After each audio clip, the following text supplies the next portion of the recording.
Malaysia terus melangkah ke hadapan dalam kesaling hubungan digital menerusi pelaksanaan Pelan Jalinan Digital Negara atau JENDELA. Suruhanjaya Komunikasi dan Multimedia Malaysia (MCMC) memperluaskan liputan internet di 7 kawasan tumpuan utama.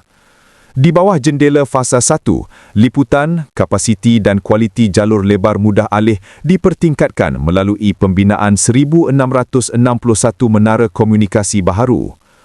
Pendekatan perkongsian rangkaian akses radio atau RAN menerusi rangkaian teras pelbagai operator MOCN memastikan capaian lebih meluas dan efisien. Setakat 31 Disember 2025, sebanyak 1,646 menara atau 99.1% telah siap dibina. Daripada jumlah itu, 1,618 menara atau 98.3% sudah beroperasi sepenuhnya bagi perkhidmatan 2G dan 4G. Kelajuan median muat turun jalur lebar mudah alih turut meningkat kepada 143.70 Mbps melepasi sasaran yang ditetapkan.